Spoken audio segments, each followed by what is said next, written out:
7 tool brands on shelves right now carry domestic marketing.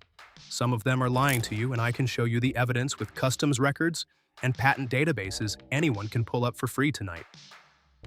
5 Made in USA hand tools hiding the import label. Let's get into it.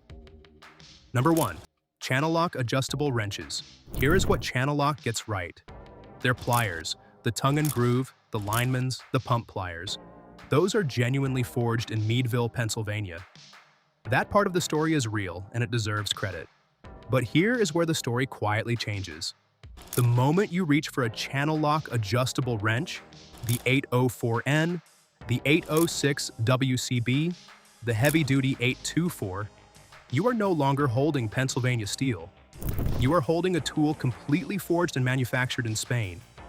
Spanish chrome vanadium steel, laser-engraved measurement scales, non-protruding jaws built to Channellock's specifications. The craftsmanship is not the issue.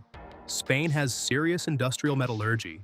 The issue is that Channellock's primary marketing language leans hard into domestic heritage imagery, and the adjustable wrench line sits quietly in the catalog with no prominent country of origin disclosure on the shelf tag. Go further into the catalog. The pass-through socket sets, the 16-piece 39100, sourced from Taiwan and China. The ratcheting combination wrench sets, same story. This is the pattern you need to recognize. A brand builds its identity on one genuinely domestic product line, then uses that equity as a blanket to cover an entirely different sourcing reality across the rest of the catalog. The Channellock name on the handle does not tell you which continent the steel came from. The fine print does, and most buyers never read the fine print. The spec that matters here, if the tool says adjustable wrench and carries the Channellock name, check the individual product page. The pliers will say Meadville. The wrenches will not. Number 2. SK Tools retail sockets. SK Tools has one of the most decorated histories in American hand tool manufacturing. They invented the round head ratchet in 1934. They supplied tools to the United States military. For decades, the SK stamp on a socket meant domestic steel, domestic labor, domestic quality control. Then 2010 happened. Bankruptcy, acquisition by Ideal Industries, and then in June 2021, the brand was sold to Hangzhou Great Star Industrial, a Chinese conglomerate that also owns Shopvac and Aero Fastener. The data gets highly specific here. Instead of a basic offshore move, the brand implemented a strict structural split across their inventory. SK relocated manufacturing and distribution to Williamsport, Pennsylvania. But they introduced a retail socket line that is manufactured entirely in Great Star's Asian facilities. The identifier is the line system on the socket body. One green line for metric, one black line for SAE. That is the overseas retail line. 2 lines for SAE, 3 lines for metric. That is the domestic industrial line. The chrome teardrop ratchets in the industrial tier are still made in Pennsylvania. But here is the marketing problem. The brand adopted the slogan "Brand of USA." Not made in USA, not manufactured in USA. Brand of USA. That phrase is doing a tremendous amount of legal work.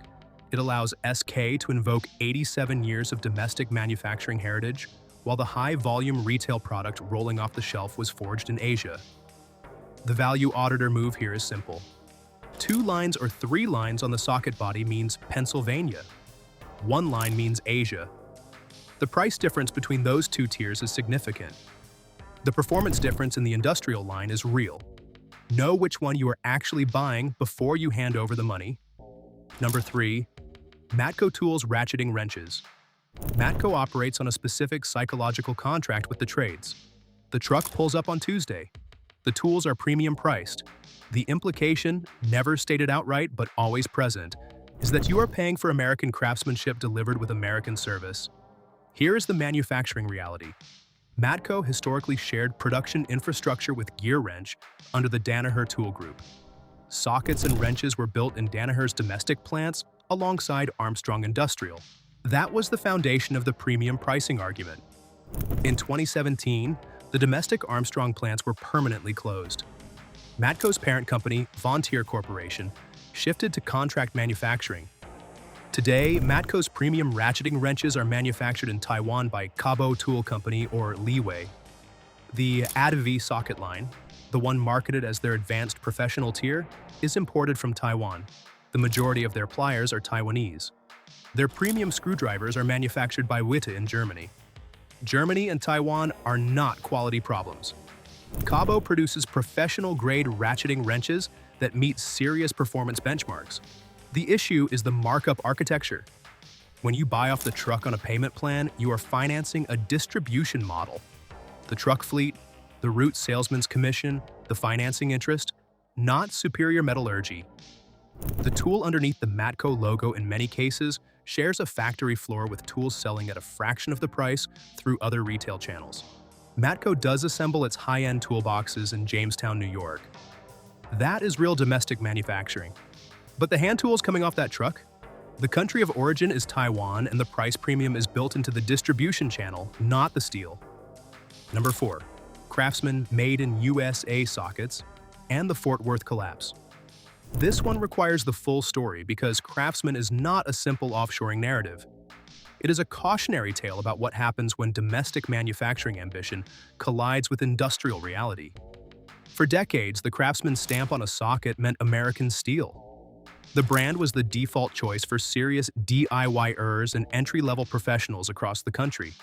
Sourcing shifts began in the late 1990s, but the brand maintained enough domestic production to sustain the identity. In 2017, Stanley Black & Decker purchased Craftsman for $900 million and announced a genuine commitment to domestic manufacturing. They invested $90 million in a highly automated factory in Fort Worth, Texas. Advanced robotics, new forging techniques. The stated goal was to produce Craftsman mechanics tools efficiently enough to compete with imported pricing while keeping production on American soil. The Fort Worth plant failed.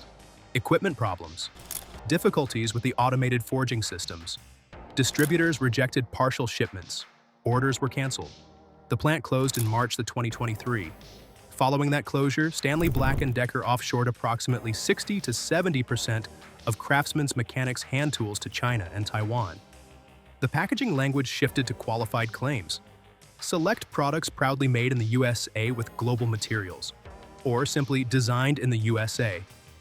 That language is doing exactly what it is designed to do. It is legally compliant. It is also deliberately ambiguous. Under the FTC's 2021 Made in USA labeling rule, an unqualified domestic origin claim requires that all or virtually all components and processing occur domestically. Designed in the USA satisfies none of those requirements. It is a marketing phrase, not a manufacturing disclosure.